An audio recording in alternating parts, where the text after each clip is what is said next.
Okay, good afternoon. Welcome to today's two-part collaboration on making work from home really work.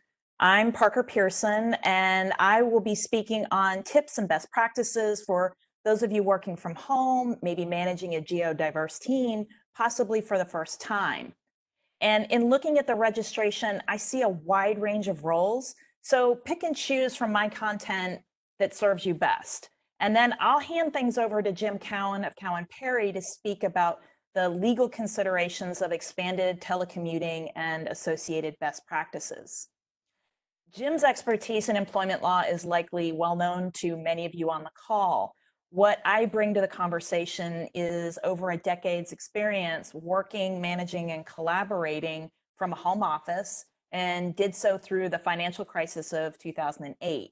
So while this is everyone's first pandemic, this is not my first time leading a geodiverse team through a time of uncertainty. And my hope is that each of you watching this live or on replay can borrow the experience to adapt faster. But first, I got a few housekeeping items for those on the live session. So everyone's audio is muted to conserve bandwidth. The event is being recorded, and everyone will get a link to the recording along with resource links in a follow-up email. Today, we're going to handle questions via the Q&A panel. To find it, just look on the right-hand side of your screen. There should be a panel that says Q&A, and if it's not visible yet, just take your mouse down to the circles at the bottom, click on the one with the chat icon, and it'll launch your Q&A box. And just put your questions into the Q&A box and send, and then we'll review those at the end of my remarks, and then again during Jim's session. So feel free to put questions in as we go along. So let's get started.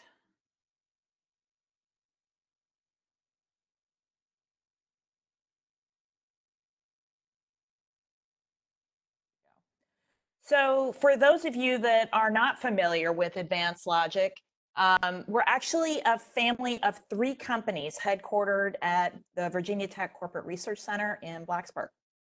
Advanced Logic provides IT services, and Brush Mountain Data Center provides cloud and business continuity services, and Denoma Software writes communication software used around the world. And over the past 10 years, we've migrated each of these businesses to be a geodiverse workforce who works at least part, if not full-time, from home. Originally, we did it as a means to compete in a tight talent market, and because we knew it gave us really good business continuity. So what I'm sharing today is based on the experience we gained and the lessons we continue to learn. So in the past 2 weeks, I've been speaking and presenting on work from home best practices and helping executives learn to present with web conferencing tools. I keep updating this content because the situation's really fluid. We're roughly 30 days into COVID-19 in Virginia. The novelty is worn off, and new challenges have arrived since I first started, such as school closures and elderly parents moving home. And making this work environment has more layers to consider. It's not just logistics and tools, but leadership and emotional impacts. And I'll be touching briefly on each of those issues. So let's talk about the home office setup. Over the past few weeks, I've seen a lot of people rapidly adapting spaces. And as a longtime work from homer, it's a constant evolution of what works. But at a minimum, we recommend that you have adequate lighting, adequate power, and make sure that the space that you choose has the strongest possible Wi-Fi and cell signal, and if possible, a door. That's a big deal. It's nice if you can have a second screen, but some critical things is it's critical that you have light in front of you and that you don't sit with a window close behind you. And take a look at what is behind you because others are going to see it. So choose that spot carefully or you're going to share way too much when you're on video. Another helpful tool is a visual cue that you're on a call or in a meeting and otherwise not available. Something as simple as maybe a piece of red construction paper taped to a door or displayed like a flag so family members know that you're not available. Pets are an entirely different issue, and do know that many of them are behaving differently. I'm happy to talk about that offline. Um, so this photo here is a friend's wife who set up her home office in a tent off their back patio. Now, they live in California, so it's workable. My point in the photo is that you and your team may have to get creative, both in terms of workspace, but also in schedules. Managers, your team with young children or parents may need flexibility and creativity in their schedule, and that's an area you can ask Jim lots of questions about. But speaking for our team, we're balancing work schedules, childcare, homeschooling. It's not easy, and it really does depend on your organization and the role. But an example from our team is that Denoma's chief technology officer, she's got small children. So what she's done is she's working an expanded workday and has planned segments of unavailability that we navigate around. So now that we've talked about the workspace, let's talk specifically around video conferencing. So in the past few weeks, everyone's forced to get going on video conferencing, and that's a good thing. Pre-COVID-19, most people really avoided video conferencing and preferred to do audio-only conference call. And COVID-19 dropped everyone into video usage. And there's definitely some real rewards for embracing it. By its very nature, video requires that people focus and pay attention and stay engaged. It's hard for people to multitask or walk away from the desk when the camera's on. So, as with your home office, success with video just requires some attention to a couple of key areas. If you do these things, you're not only going to look better, but you're going to create a more effective meeting. So, lighting and angles is the first item. Make sure you've got a strong light in front of you. I use a professional light ring that's available on Amazon for less than $100, but a lamp without a shade will work in a pinch. And so if you watch me in the sidebar, I've turned off my light. It looks terrible, right? You can't see the detail. It gets worse as the day goes on. And most importantly, you can't really see my eyes. Being able to see the nuances of expression and body language drives better collaboration and engagement with your team. So that's another reason of like, don't sit with your back to the window, because otherwise you're going to find you just become like an outline shadow. That camera angle is important. Check how you're framed. Ideally, you want that camera at eye level. Nobody wants to look up your nose or at the top of your head, and ladies, cleavage can be an issue, so just keep an eye on that. So look at what's behind you, as I've mentioned. That's going to be on camera. Some of the conferencing systems have backdrops, and everyone understands that we're working under different circumstances, but you might want to just change up what's visible. I've seen a lot of open closets, laundry, and even more over the past month. Keep tissues and a bottle of water handy, just like you do for a regular meeting. Your audio, this is probably one of the more critical items. Make sure you're using a headset connected to your computer, like this. Don't expect your computer to work like a speakerphone. You're going to create a lot of feedback and make it hard for others on the call to hear properly. I really recommend, something as simple as a wired set of earbuds that have an inline microphone. They're inexpensive, and most of us have them laying around. I personally don't use Bluetooth headsets and AirPods because they run out of battery quickly and at unpredictable times. And lastly, all jokes aside, dressing professionally gets you in work mode. I recommend waiting until you get pretty experienced before you do the business up top and casual on the bottom approach. So now that we've covered sort of home office and personal best practices for video meetings, here's why this medium can be such an important success factor for these times. Video is powerful. You get more data. If you only rely on audio, you miss the other 75% of the conversation. The body language and the understanding of emotions are going to be harder to pick up. And the key to this is practice. Get relaxed. So even if you have to write yourself a sticky note, when you get on camera, smile, take a breath, relax. You're not the only one having to learn this fast. Practice facing your camera and resist the urge to look away and turn your head. People are going to see this and they're going to interpret it as being somehow disinterested or unengaged when that isn't what you mean at all. So practice facing front, arrange your screens if you have to. Turn off distractions like cell phones, instant messaging, anything that might interrupt your video meeting. If you've got a door, close it and use that visual busy cue that I mentioned earlier. Practice your screen sharing. It's what you're going to be doing a lot of on your web conferences. Go into the meeting with your computer's desktop clear of anything extra. Close down your email so you don't accidentally reveal your inbox or have alerts and pop-ups showing on your screen. This is another important one. Mute yourself when you're not the one actively talking. It keeps the ambient noise down on the call, and it also eliminates surprises. And lastly, if it's your meeting, make a point to engage everyone on the call. Don't let your team get lost in the shuffle or fade into the background. So adapting to this new norm, it's a new skill for a lot of people. It's not just adapting new technology, you're adapting a new culture. So as everyone's building their skills in the coming weeks and months, there's a few tips to help you and if applicable to your team to adapt. Be patient. As I said, everyone is learning.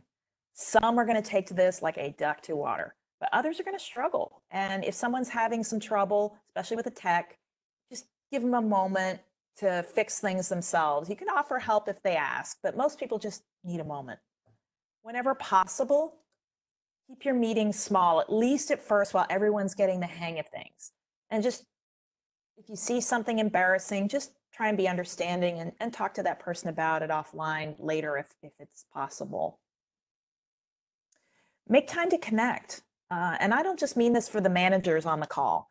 I mean everyone.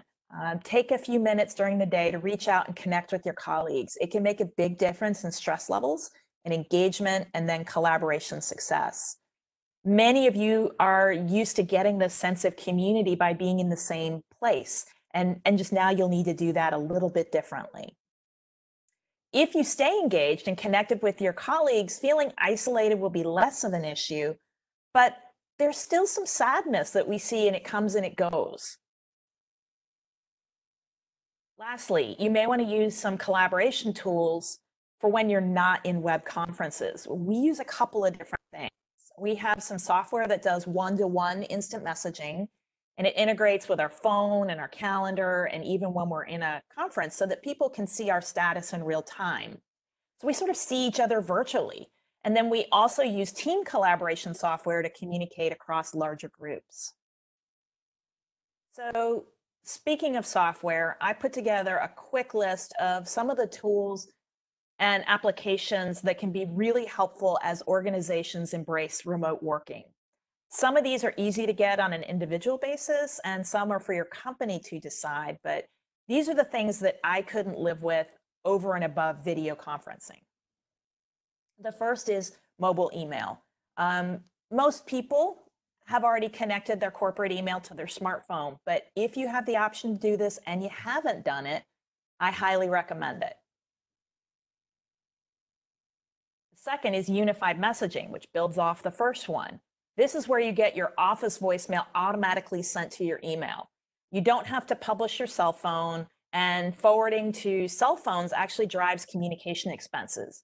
IT managers are starting to disallow forwarding to cell phones because they're seeing this. Instead, they're provisioning unified messaging. It's much less expensive. As a quick aside, Denoma has a unified messaging product that has speech-to-text functionality that we are making available for free during COVID-19. Instant messaging could be, this is a corporate tool, so it's going to be things like Jabber, Teams, Slack. These are all examples. Virtual phones. Many phone systems enable you to run a piece of software on your computer that simulates your office phone to make and receive calls via your computer. So once you're plugged in, you can do this. So you might want to talk to your IT staff and see if that's available now in your environment. Now might be the time to investigate ways for others to schedule with you via the web.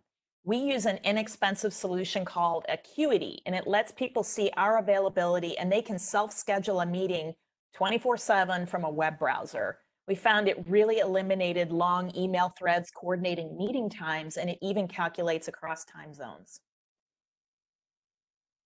For personal task management, I'm a big fan of the app Todoist. And then for managing team projects, there's a number of cloud-based services out there. We use Asana. It coordinates team projects in real time, gives us status updates and visual dashboards.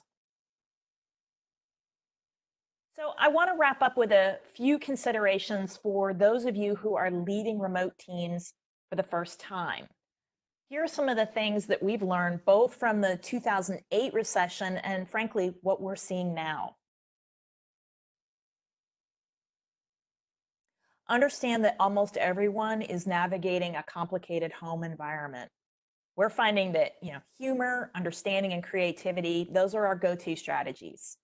Your meeting agendas are likely going to become shorter, and we find that allowing for personal connection amongst the team at the top of the call really helps. You might feel like you're herding cats at times, but that connection is really beneficial. Fear can derail focus. You don't have to dwell on that, but we found that focusing our teams on short sprints, typically like within the week, ideally with some collaboration amongst them, really helps. You're going to need to strategically over-communicate. During these times, people just can't absorb information as much as they used to. So give it to them in small bites and find nice ways to revisit it. Increase or decrease repetition based on your team, but just don't be surprised. Even high performers struggle to stay motivated when there's so much uncertainty, and then add to that if they're not used to working from home. It's normal. Find ways to create team connection in a virtual environment. As I said, we use instant messaging, not just for quick communications, but the presence feature helps us see each other and know our availability, because that allows us to spontaneously pull each other onto calls and work on things together. We were also really early to the concept of the virtual happy hour. And another thing that we do is we use our team spaces for sharing good news, interesting things we're reading and learning. It might be for work, but mostly it's personal. We call that one our Friday feedback, and we load it up with stuff to share, like good books, cool pictures, new products we're trying, the occasional meme, recipes. We've just found that it helps us to get to know each other, connect, and strengthen our team no matter where we're located.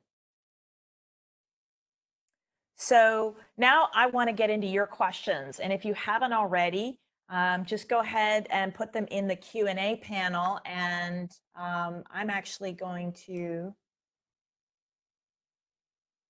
look at those. Oop, turn my video back on. There we go. And let me go look at the Q&A panel. Okay, so we've got a couple to start with. So can you print out the slides? Yes. Slides are going to be available. So what you're going to get, as you see on the screen, we've got some post-event resources. You'll get an email that has a couple of things. The slides will be on SlideShare. We'll give you the link to the recording. We're going to put it on YouTube. We're going to give you the link for a work from home community that we've created on Facebook a couple of weeks ago, and that people are able to come in and engage and talk about best practices and frankly, just create community. Also, an article that I found this week that I think is really good from Gartner on leading employees through the emotional side of COVID-19. So that's going to be there. And the other thing I want to mention, aside from the free offering from Denoma, if you have a need for that, you can put a note in there and let us know. But if any of you have executives that would like some assistance preparing and delivering for events or presentations, I've been doing that one-on-one over the last couple of weeks. I'm available in 35 or 30 to 45-minute sessions. I'm happy to do that free of charge. Nate, do we have anything else? Do not believe so. All right.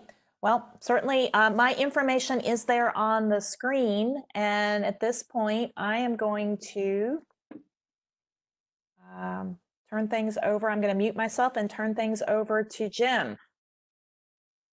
Great. Well, thanks all of you. That great tips. I think like our firm and many employers, we all work remotely a little bit, but it's a very different thing to do it in the current circumstance where you have to think about all these other considerations to make that flow well, to be efficient for your company.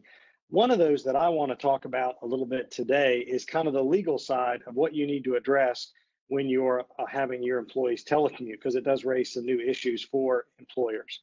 And the place I'm going to jump in, given the time here quickly, is with a question to each of you, which is, do you have a written telecommuting policy? Some big employers have very detailed ones if you're going to go approval process and all these things. But we find that a lot of our clients, particularly the mid-sized employers, really don't have that in place. And the other thing we found is they don't have any agreement with specific employees about the scope of telecommuting. Because what's happened here is obviously, as this COVID pandemic broke out, we kind of moved very quickly to, oh, well, gosh, we're all just going to work from home. Well, how are we setting expectations with that employee for availability? What rules apply to that? Do they have an appropriate and safe work environment? Am I responsible for whether or not they do? Am I paying them properly? Well, are they really working all the time? How do I track that? You get into all of these kind of interesting issues. And so one of the things that we have recommended to our clients and found to be very, very useful, both from a liability protection, which is my business, I'm a management side employment and corporate lawyer, so we address that piece of it, is that, but also that, is this functionally going to work? And that's this, how do we make telecommuting actually work? How do we manage some of the risk? How do we make sure we're paying people correctly? But what do we do with that? And so what we've done is kind of put together kind of a template, a little cool one here, kind of telecommuting policy. And really what that is something that the employee can sign off that talks about how we're going to work remotely. And I think there's a number of factors that go in. I'll run through a few of them that are very common things that we kind of build into this framework that I think will maybe trigger your thought process for how you are working with your employees. And a lot of employees, we've been doing it for 2 weeks. We've got to go back and say, gosh, some things are working great, some things aren't. Let's put some guidelines in place. Let's talk about availability and responsiveness. Let's talk about, if we're going to have flex work hours, how to create zones where certain things are going to happen. How do we manage expectation? What new tools are we? You didn't have all this stuff in place when you started teleworking a couple of weeks ago? Yeah, we didn't either.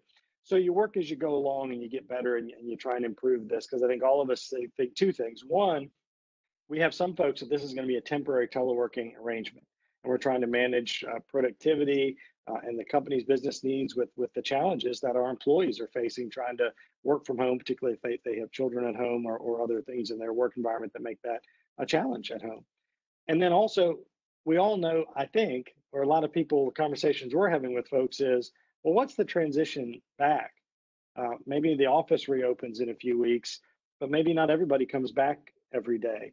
Maybe a lot of people are going to want to continue to telework, and have we addressed that expectation? So the things I like to see or walk through with my client when we're putting together a telecommuting, whether it's an agreement for a specific employee or something that we're going to push out kind of the workforce in general, are these.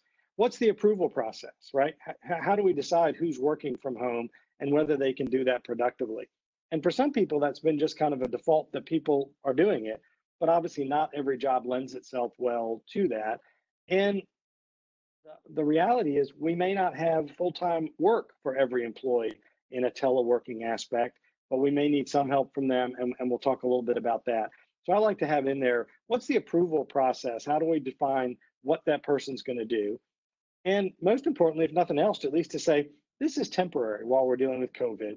And at some point, as we resume operations, you're in a role where the expectation is going to be you're going to come back and we'll reevaluate kind of how we manage telework. One of the other things we like to make clear to employees is we've got the right to modify or discontinue this if it's not working. And we've had situations where it's not. Some people adapt very well to it. Other employees, from a productivity, getting the work done, are they really working? We all want to be sympathetic to people juggling and balancing things, but at the end of the day, I'm running a business. And if I'm paying somebody, a $5,000 a month salary, I need them to actually be still being able to be productive and add value to the business. And if they're not able to do that full time, I need to understand that and have the ability maybe to say, well, maybe this is part time right now, and how do we arrange that? And we'll talk a little bit about those wage hour issues that come into play. So I think it's important to communicate expectations on output, productivity, deliverables, things like that, communication, all of that in that agreement, and that may be specific to an employee or a group. Next up is, what's their obligation to keep you apprised when they're not available? And some of us think of that just as the responsiveness maybe to an email or a phone call or jumping on, or are we going to designate certain times where we do video calls, knowing that there may be times a day that are challenging. But the flip side of that is, we need to make sure that we have some process in place that people, particularly given the COVID epidemic that we're in, that if they're ill or they're attending to family things or personal obligations, or they have a child that's out of school, that they're spending some time doing that, they need to let us know that. And one of the reasons they need to let us know that is we have this new FMLA leave under the paid sick leave and expanded family medical leave. And we need to know whether to designate some of that leave if they're taking part of their 2 weeks of paid leave because either they've become ill or a family member that they're caring for has, or this sort of thing. Well, we can actually request a reimbursement on our 941 when we follow the employer's payroll side of tax withholding to the government. We can deduct some of those days up to $500 a day and a $5,110 cap. And then if we have folks who are needing to provide schooling or childcare, things like that from home, then you have to make the other decision, because that statute provides for up to a lower cap, an additional 10 weeks after that first 2 weeks, it's a 12-week total kind of leave obligation, but there's a $200 a day paid leave ability provision under that statute. One employee has a right to take it. What they don't have a right to do is take it intermittently, to say, I'm going to work 3 hours here and then off, then I'm going to do childcare, unless you allow it. And so one of the decisions employers are having to make is, am I going to allow that type of intermittent leave and use of that for childcare? Am I going to let somebody work 30 hours a week and use 10 hours, or use 2 days a week, and you let them up to that cap? And then if their pay is higher than that $200 cap, am I using paid leave and giving that option? Am I capping their pay? But at any rate, you want to make sure, A, you're complying with the obligation to offer that leave where it's appropriate for your workforce, that you're getting credit for it, and know when they're doing which, and have the records to support getting that tax reimbursement that you're entitled to, because it can be very meaningful. So we want to look at kind of all those things. Is there a protocol for evaluating when things need to be in person, what things we expect to be video outreach to a client? I have a client who's taken the view that if we're on a phone call with a client, even though the client most of the time is only on a teleconference and not a video call, although they offer them that option, they actually have moved to requiring their employees to be on video, because what they found is when people aren't, it's a lot easier to get distracted, be multitasking. People come into your house or into your workspace in your house, or wherever you may be working from. And to Parker's view of hanging a red note on the door, I'm on the video conference, don't walk behind the screen, has a different level of focus on what's going on. So you want to talk a little bit about some of those things. The big legal issue that you need to address is timekeeping. From a standpoint, particularly if you have either what are called salaried non-exempt employees, meaning employees that are eligible for overtime, even though they get a base salary, or for your hourly workers. And again, if you take an employee that's full-time and you transition them to an hourly role where they're reduced hours doing that, you've got an obligation to keep those time records to make sure you pay them properly and to track whether there's any overtime. And we'll talk a little bit more in a couple of minutes about kind of how that plays into this. The next for me is confidentiality, security requirements and expectations. We've now got people working from other locations, and a lot of times in businesses where they're dealing with trade secret, confidential information, are they putting it out? What protocols do you have in place? You may have obligations to your customer or folks you work with to take certain precautions. Are people working from their own device? And what security precautions are there? Is that a safe device to have company data either stored on or moving through? And have you looked at tech support aspect of security and confidentiality, return of company equipment and property? I know at our office, people have taken, monitors home and different tools and things they need to be able to work productively from home, and they're getting reimbursed for printer cartridges if they need them and those sorts of things. But we obviously want to make sure that property comes back if the employee leaves or some of those. So kind of some basic things. have we told them specifically what company rules remain in place while you are on the clock working from home? We have lots of work rules and things and expectations we have for behavior, drug-free workplace policies, all kinds of different things that come into play. And we want to communicate clearly that just because you're teleworking, those things still apply. What about requirements for a safe remote workplace? And that's one of the things we're going to hit on when I talk about kind of my 6 main legal concerns in a couple of minutes. One of them is safety. Does the employee have a safe workplace? Are you responsible for that as an employer? What does that mean? And the answer is, yeah, you probably are. And we can talk a little bit about that.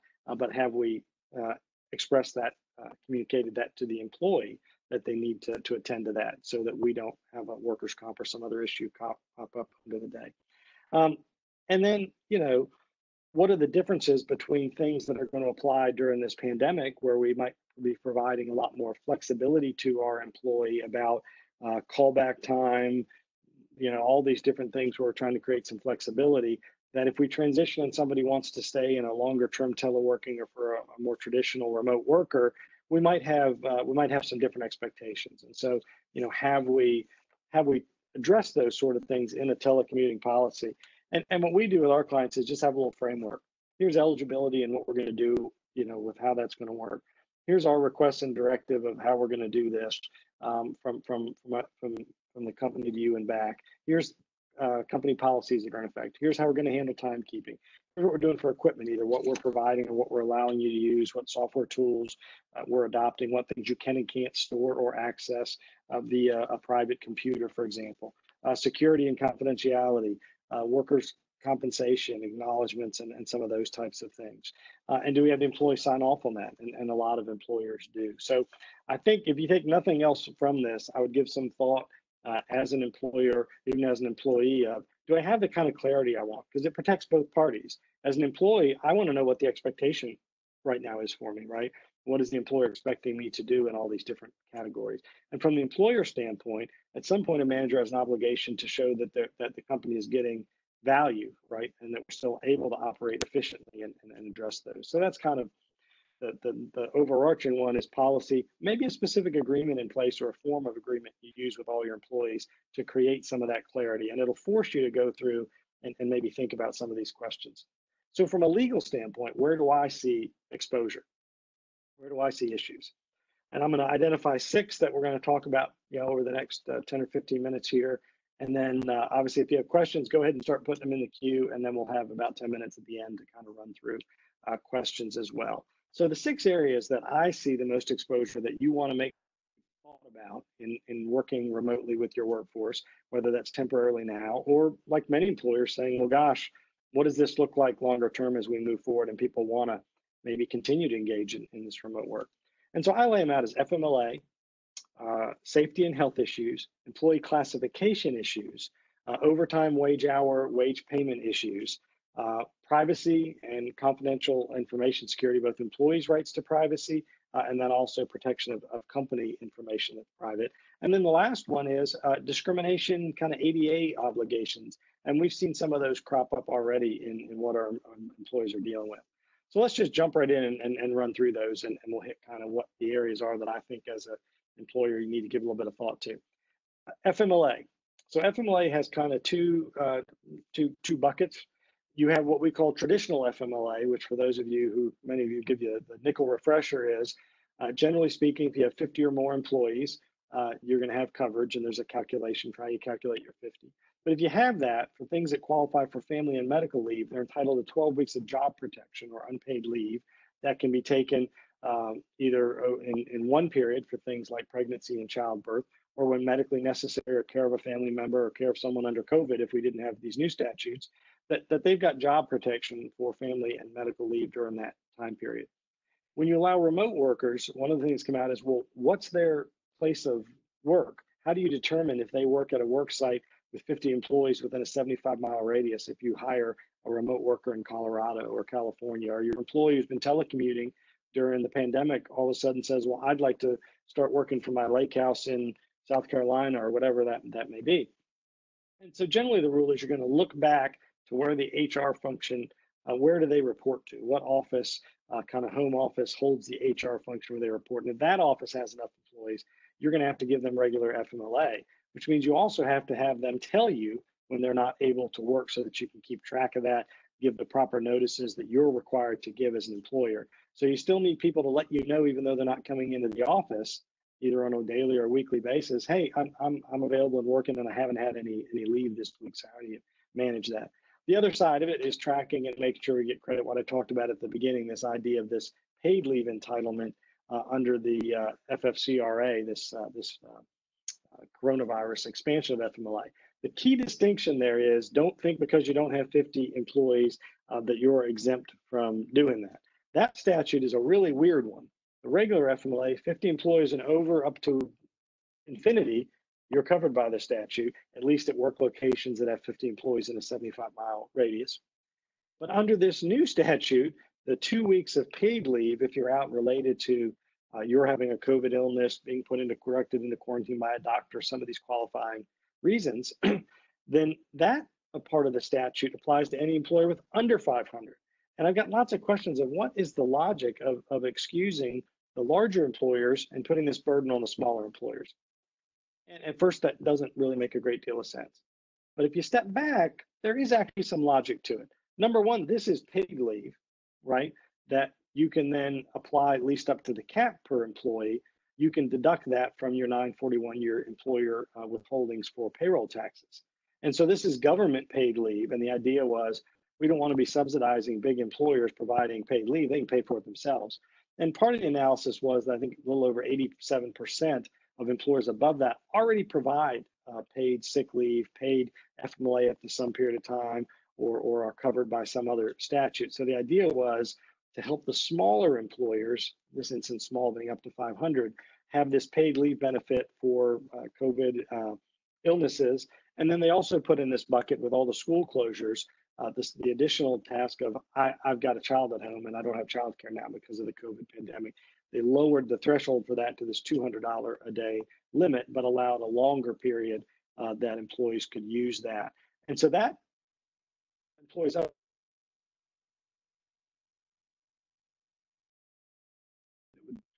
put you out of business to comply with this statute. There are some exceptions. I think they're going to be pretty hard to meet, and they're going to be pretty narrowly viewed by the Department of Labor. So you're going to provide this leave, getting paid for by the government. So absent some difficult situations, I think that's still a benefit that most employers are going to be happy to provide. So that's kind of our FMLA bit.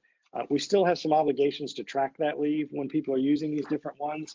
And particularly the intermittent leave, to make sure that we're accurately calculating how much time an employee has used. So keep that in mind. So the next is this idea of safety and health concerns. And so OSHA has a general duty clause that all employers have to provide a safe work environment. And then in all kinds of different industrial settings and hospital settings and healthcare settings, they have specific rules of what does that mean to be providing a safe workplace. What does that look like? As an employer, if I'm allow somebody to work from home, am I liable if they trip over the cord on the way to the printer and injure themselves? And the answer is that may well be a compensable workers' comp claim. And if you allow from this pandemic, even in the workplace, regarding safety measures related to COVID exposure and providing a safe workplace, they basically said, we're going to look for these big things, but little stuff, we're going to allow employers to kind of deal with huge risk. But I'm saying, hey, well, you need to have a safe work environment, and we need to look and talk a little bit about what does that mean, because that goes with the employee. The other thing that goes with the employee from a safety and health is if the employee is being provided accommodations in the workplace to allow them to safely work because they have a physical disability. During this teleworking period, you have the same obligation to provide that accommodation to them at home, and need to look into what that looks like. And there's lots of different aspects to what's a safe work environment for somebody in that workplace. So think about that. I don't think it's the hugest issue, but I think it's one to think about. One question that popped up, and I'll grab it while we're doing it, it's kind of an interesting one. Well, what about material data sheets for cleaning chemicals? In the workplace, if I use these different things, I have to have that stuff available, and there's OSHA regs about all that. I don't think we're going to see a lot of OSHA enforcement of what type of cleaning materials or chemicals somebody's using in their home, Do I think it's important to tell folks, hey, follow CDC and guidelines and say things? Probably, but I'm not terribly worried about it. I think you could make an argument that applies, and that I just don't see as a practical matter a focus on that. And we're not advising our clients to try and replicate everything we do in the workplace to the home.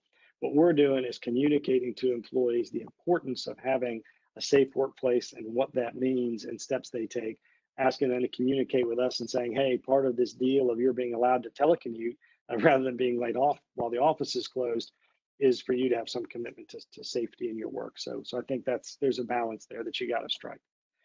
The one that is a huge issue and one that we're already seeing employers struggle with even just a few weeks into this, and that I think after the fact is going to become a bigger issue, is wage hour classification.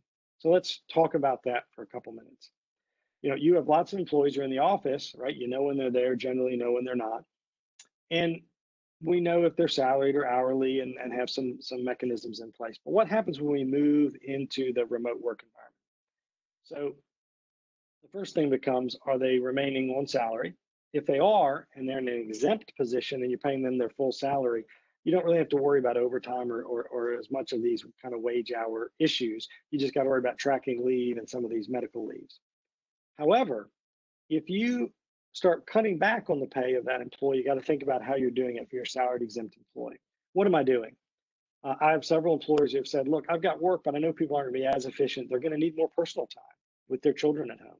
So we're going to go to a 32-hour work week, and we're going to make 10 or 25% in some cases, or 20% reduction in pay to allow that employee more flexibility and keep that time, and we're going to make an appropriate adjustment.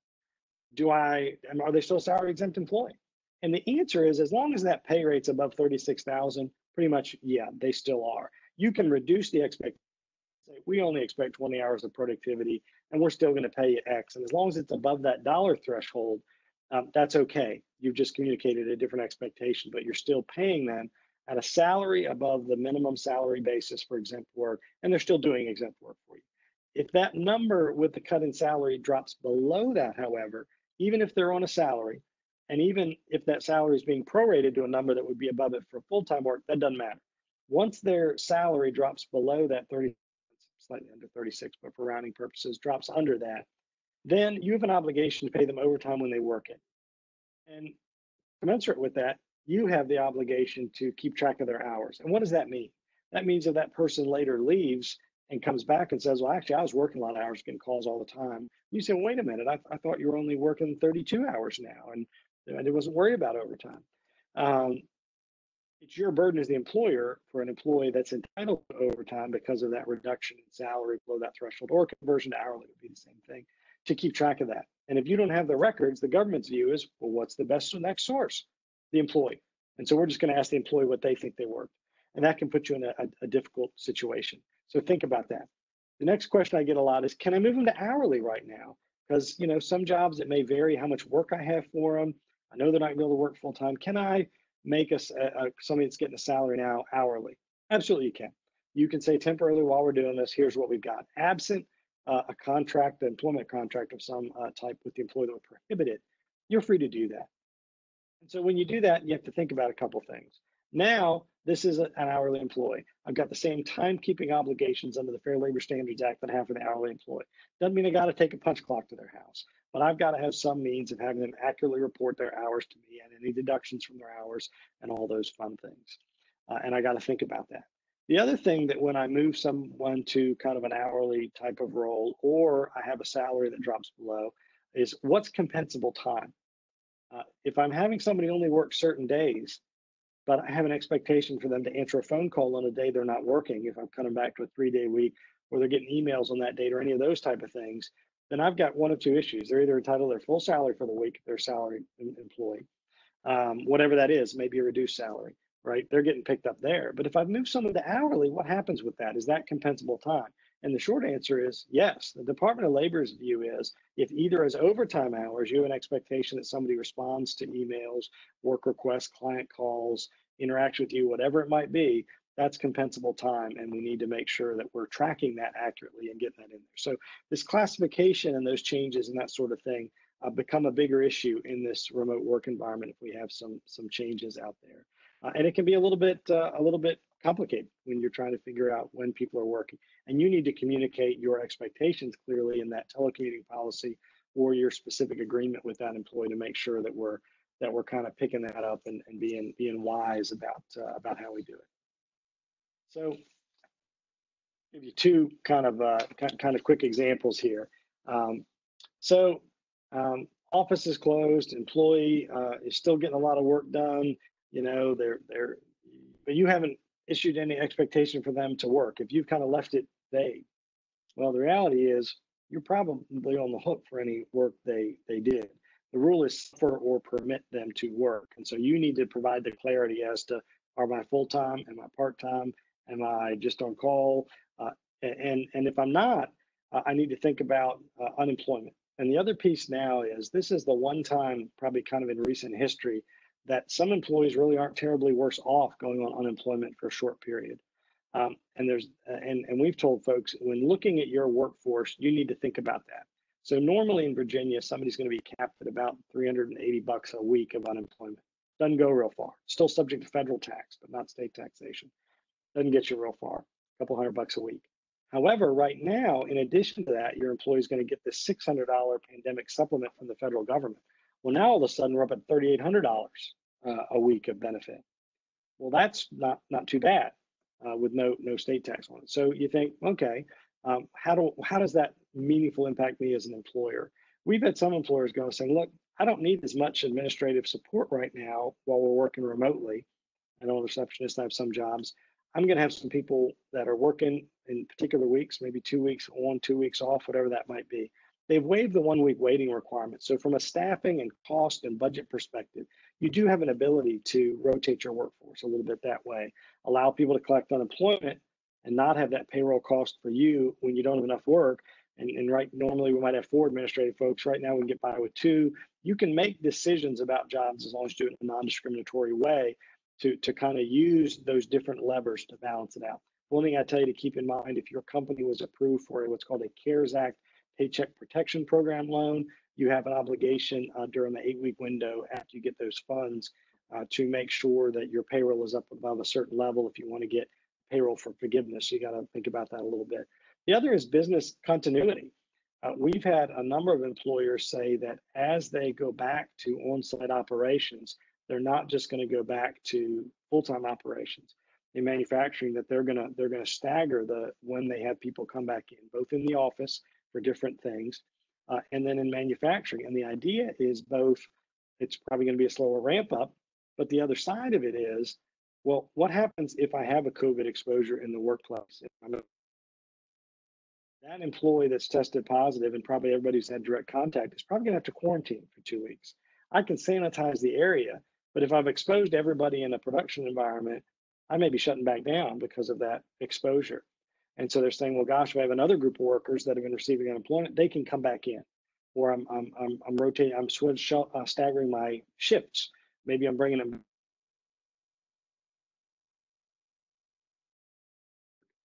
Got a morning team and an afternoon team.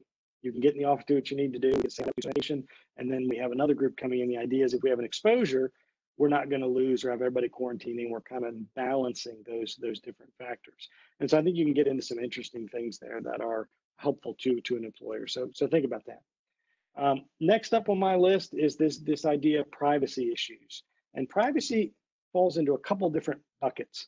Privacy for company information. We're seeing a lot more bring your own device. Parker mentioned people utilizing their personal cell phone to push their corporate email or phone calls, IP phone systems that let you use apps and all these different things. Well, if an employee is using their desktop for that information or their phone, how are you protecting the security of that information should that employee leave or that device is out and about and they come back to work? And how do you manage protection of employer information? And the other side of this is this idea of employee privacy, right? This is a little bit more the more invasive side, but there's lots of tools for tracking productivity and what I do with the employee and how am I balancing my need to manage somebody who's now working in their home environment and keep an eye on them on a certain level with their expectation or legal rights of privacy. And there's tools that let you do different types of tracking. My advice to you in Virginia, largely speaking, is you have a fair amount of flexibility, but you better communicate to your employee about that. If, hey, I may jump in and watch your Zoom chat, or I may be checking this or that, or if you store something on a machine, then our IT can access it to make sure there's no inappropriate use, or you're not doing things on company time. If you're going to do things that track what they're doing, I think you ought to tell the employee that. You have pretty broad rights in Virginia to do it, but you ought to tell folks that. So then the last one I come to in our six is the issue of discrimination, and this comes up in a couple different contexts for employment. Obviously, you can determine who can telework and who's doing it efficiently and whether to stop it or not. But if you don't have non-discriminatory for how you decided who you were going to let work and who you weren't, or who was going to be subject to reduction in force and who wasn't, or any of these types of other issues, or what equipment you provide to A or B, or who gets this or that, you're going to be tested or looked at from a Title VII standpoint just as much as if we're in the workplace. Meaning, is there adverse impact on a particular group, either by race, by gender, by national origin, any of these different categories? And so I think you can have those types of claims that you need to be offering these things equally. The other one we see are some of these kind of ADA issues that pop up in that work environment. Now I'm working from home, and do I have the same duty to provide reasonable accommodation, whether that's equipment, whether that's timing, all of those sorts of things. And we're starting to see some sort of unique requests in that standpoint, some of which deal with familial status and family members and things like that. That, yeah, now I'm working from home, but at home, I've got a disabled family member. I have someone else with other issues. I've got things going on that are going to impact my ability to work, and or I've got personal things, my own health, mental health, whatever. I'm suffering from depression. I've got a difficult family issue, whatever it is. All of those kind of duties that you'd have in dealing with that, both from an offering FMLA leave if you're covered, to providing accommodation, including additional time off if somebody's struggling with transition or working from home, or or from a nerves and stress standpoint. All of the same things you'd have to do with that employee in the office, you have to do at home. But it can be harder to keep track and know it's there. And so I think that's one of the things you really have to do, and get some outreach to look at what you're doing as you do this teleworking. So I got a couple questions in the queue. Certainly would encourage a few more.